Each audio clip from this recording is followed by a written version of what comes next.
So good morning students. In today's class of chemical equilibrium we will be studying about Clapeyron equation and Clausius-Clapeyron equation. तो आपके पास Clapeyron equation क्या है? Clapeyron equation क्या होता है कि जनरली आपका कोई भी सब्सटेंस है वो जनरली अगर हम इक्विलिब्रियम की बात करते हैं तो मिनिमम 2 फेजेस तो वहाँ पे एग्जिस्ट करेंगे ही, 2 से ज़्यादा भी एग्जिस्ट करते हैं. जो Clapeyron equation है आपकी वो मिनिमम 2 फेजेस को कंसिडर करके चलती है. वो 2 फेजेस को ही कंसिडर करके चलती है. जैसे अगर आप वाटर का केस मानते हो तो वाटर में आपके पास इक्विलिब्रियम किस किस के बीच में हो सकता है? Liquid to vapour, solid to liquid and liquid to vapour. Generally हमारे पास यही होते हैं. ठीक है, लिक्विड टू वेपर क्या होता है? वेपोराइजेशन प्रोसेस है. सॉलिड टू लिक्विड आपके पास क्या है? देखो, liquid to vapour is vaporisation and vapour to liquid is liquefaction. Solid to liquid is solid से लिक्विड बनना, that is melting, and liquid से वापस सॉलिड बनना, that is fusion. Solid to vapours it's sublimation. Solid to vapour is sublimation. और vapour से वापस solid बनना, that is condensation. तो आपके पास जनरली यही प्रोसेस इन्वॉल्व होते हैं जिनमें आपस में इक्विलिब्रियम चलता रहता है. ठीक है, तो आपके पास क्लिपरेन जो है उस साइंटिस्ट ने ये माना कि क्लिपरेन इक्वेशन में इनके एक थर्मोडायनेमिक रिलेशनशिप दे दूंगा जिनसे इनकी लेटेंट हीट निकालना इजी होगा. रिलेशनशिप दे दूंगा जिससे लेटेंट हीट निकालना इजी होगा इस इक्विलिब्रियम की, उस इक्विलिब्रियम प्रोसेस की. तो जनरली आपके पास क्या हुआ? मेरे पास कोई भी दो फेज एग्जिस्ट करे, फेज 1 और फेज 2. कोई भी दो फेजेस है, फेज 1 और फेज 2. मेरे को क्या पता है कि अगर वो इक्विलिब्रियम में है, अगर वो फेजेस इक्विलिब्रियम में है तो उस प्रोसेस की molar free change in molar free energy zero होगा. Change in molar free energy that is delta G वहाँ पे क्या होगा? जीरो होगा. डेल्टा जी वहाँ पे जीरो है. इसका मतलब क्या हुआ? अगर इसकी मोलर फ्री एनर्जी G2 मानी जाए, इसकी मोलर फ्री एनर्जी G1 मानी जाए तो G2 minus G1 equals to zero. मतलब दोनों की मोलर फ्री एनर्जी क्या है? सेम है, तभी तो उनका चेंज जीरो है. ठीक है, अब वो दोनों की मोलर फ्री एनर्जी सेम है तभी मेरे पास डेल्टा जी जीरो है. ये मैंने लास्ट क्लास में डिस्कस किया था कि ये इक्विलिब्रियम पे जीरो होती है. ठीक है, अब आप नेक्स्ट क्या देखते हो? थर्मोडायनेमिक्स से अगर आप निकालोगे इस वाले थर्मोडायनेमिक्स पेयर से अगर डीजी का रिलेशनशिप निकालते तो डीजी किसके बराबर आता है? VdP minus SdT. VdP minus SdT. ठीक है, अब देखो, अगर मैं मानती हूँ कि मेरे प्रोसेस का टेम्परेचर T से T प्लस dt हो गया और उसका प्रेशर P से P प्लस dP हो गया तो वहाँ पे मेरी मोलर फ्री एनर्जी भी क्या हो जाएगी? G से G प्लस dG. G से क्या हो जाएगी? G plus dG. तो फर्स्ट प्रोसेस के लिए तो क्या आ गया? G1 प्लस dG1 और दूसरे प्रोसेस के लिए आ गया G2 प्लस dG2. यहाँ पे पुट कर दिया G1 और G2 की जगह, क्योंकि पहले वो था अगर मेरा टेम्परेचर और प्रेशर चेंज हुआ है, टेम्परेचर और प्रेशर चेंज होगा तो मेरी मोलर फ्री एनर्जी भी चेंज होगी और सेम चेंज होगी. जैसे इसमें डेल्टा T स्मॉल चेंज हुआ तो इसमें भी स्मॉल चेंज होगा. मेरे को पता है G1 G2 इक्वल है, दोनों कैंसिल कर जाएंगे तो क्या बच गया मेरे पास? dG1 equals to dG2. ठीक है, dG1 इक्वल्स टू dG2. अब देखो dG किसके इक्वल है? VdP minus SdT. तो फर्स्ट प्रोसेस के लिए देखो डेल्टा P और डेल्टा T तो क्या है मेरे पास? स्मॉल चेंजेज हैं. तो मेरा मेजर चेंज क्या है? V और S. कंप्लीट चेंज हो गया है वो किसका है? V और S का. तो अगर मैं फर्स्ट प्रोसेस के लिए मानती हूँ तो मेरा क्या आ जाएगा? V1 dP minus S1 dt. Same second process के लिए dG2 that is V2 dP minus S2 dt. ठीक है, अब dt की टर्म्स को एक साइड लेके आओ, dP की टर्म्स को दूसरी साइड ले जाओ. dP इसमें क्या होगा? S2 dP minus S1 dt. S2 minus S1 dt मैंने कॉमन ले दिया, इसमें dP मैंने कॉमन ले दिया तो V2 माइनस V1 हो जाएगा. ठीक है, तो delta S dt, delta S S2 minus S1 को क्या लिख सकते हो? Total change in entropy. Final entropy minus initial entropy क्या होगा? Change in entropy. That is delta S, ये dt का dt, डेल्टा V dP का dP. ठीक है, तो यहाँ से क्या निकाल दोगे आप? dP by dt equals to delta S by delta V. आपस में इंटरचेंज कर दो इनको. तो ये जो रिलेशनशिप आई है एक तरीके से यही आपके पास क्या है?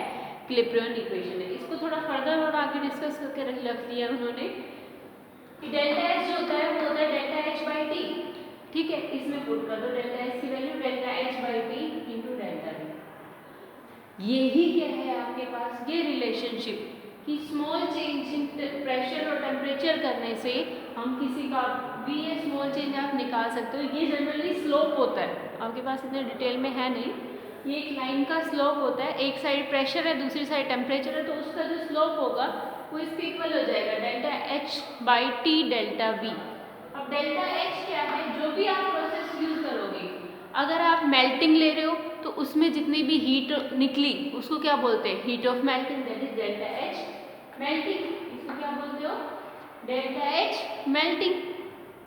वहाँ पे जितनी भी हीट इन्वॉल्व हो रही है उसको डेल्टा एच मेल्टिंग बोलते हैं। और मेल्टिंग की आपको नहीं पता है तो मुझे उसकी फ्यूजन की पता होगी, क्योंकि मेल्टिंग का रिवर्स क्या है, फ्यूजन ही है। सॉलिड से लिक्विड तो मेल्टिंग है, और लिक्विड से सॉलिड क्या है वापस फ्यूजन। तो हीट तो दोनों में सेम इन्वॉल्व हुई होगी भाई, लिक्विड से सॉलिड बनने में या सॉलिड से लिक्विड बनने में, सिर्फ उनका साइन चेंज हो जाता है।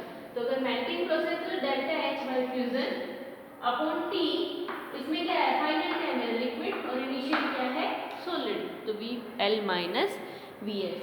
ऐसे ही अगर आप इसकी बात करते हो सॉलिड टू लिक्विड, तो सॉलिड टू लिक्विड क्या आ जाएगा, सॉलिड टू लिक्विड तो बता ही दिया मेल्टिंग। लिक्विड टू वेपर अगर आप वेपोराइजेशन करोगे तो वो क्लोसियस क्लिप्रोन में आ जाता है, उसमें यहाँ तक तो सेम ही आएगा कि delta H vaporisation by T, यहाँ पे क्या आएगा वॉल्यूम ऑफ, उसमें वेपर्स फाइनल आ रहा है, vapour minus volume of liquid, ठीक है। तो उसको आगे अभी देखते हैं क्लोसियस क्लिप्रोन को। ये सारी इसी फॉर्म में, सिर्फ इनकी डेल्टा एच और ये डेल्टा वी चेंज हो जाएगा, जो भी इक्विलिब्रियम है वही डेल्टा एच आ जाएगी आपके पास और वही उसके वॉल्यूम्स आ जाएंगे, इनिशियल और फाइनल वॉल्यूम्स, ठीक है।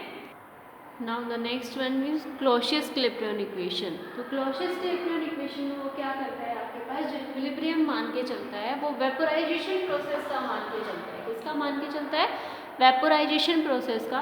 तो वेपोराइजेशन प्रोसेस है तो इक्विलिब्रियम किस में होगा, liquid to vapours and vapours to liquid, ठीक है। तो आपके पास फ्रॉम क्लिप्रोन इक्वेशन आप ये लिख सकते हो dp by dt equals to delta H by T delta V. अब वेपोराइजेशन है तो डेल्टा एच कौन सी हो जाएगी, वेपोराइजेशन है, ठीक है। Temperature volume of vapour minus volume of liquid, यही हुआ वेपर माइनस लिक्विड। और वेपर एक तरीके से क्या है आपके पास गैस, तो वॉल्यूम ऑफ गैस जो होता है वो वॉल्यूम ऑफ लिक्विड से बहुत ही लार्ज होता है।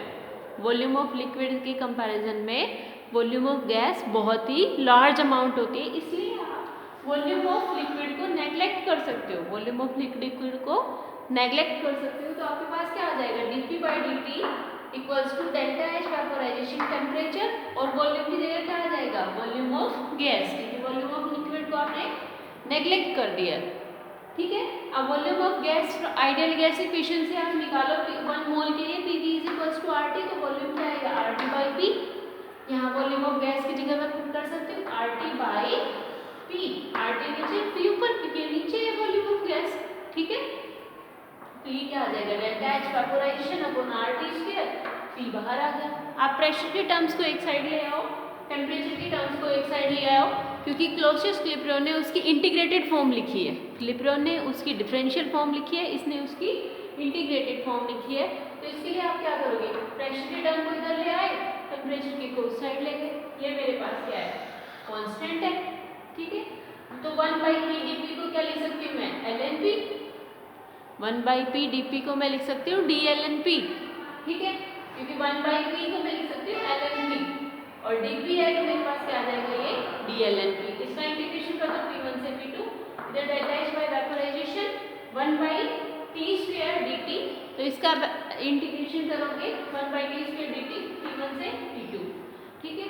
एंड DLNP का क्या हो जाएगा, d से इंटीग्रेशन कैंसिल, तो LNP as it is, terms लगाओ P2 माइनस P1, लिमिट्स लगा दी आपने, उधर delta H by vaporisation 1 by T square का क्या होता है minus 1 by T, minus 1 by T में लगाओगे T1 to T2, limits put कर दो T2 माइनस T1, माइनस करोगे तो प्लस माइनस चेक कर लेना वही आएगा, ठीक है। अब क्या कर दो, लॉग को लॉग में कन्वर्ट करोगे, क्या करोगे 2.303 से मल्टीप्लाई करोगे, उस साइड 2.3 को लेके जाओगे तो वो नीचे चला जाएगा बाई R।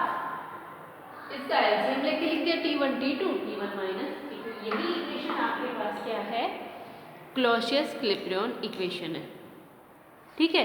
अब अगर इसकी एप्लीकेशंस की बात करते हो तो इसकी एप्लीकेशंस में जैसे हम ये वाला है, अगर इस वाले फॉर्म में हमें निकालना है तो हमारे पास दो प्रेशर दे रखे हो, हमारे पास दो प्रेशर दे रखे, डेल्टा एच वेपोराइजेशन दे रखी है और इनिशियल टेम्परेचर दे रखा है, फाइनल टेम्परेचर आपसे पूछ सकता है।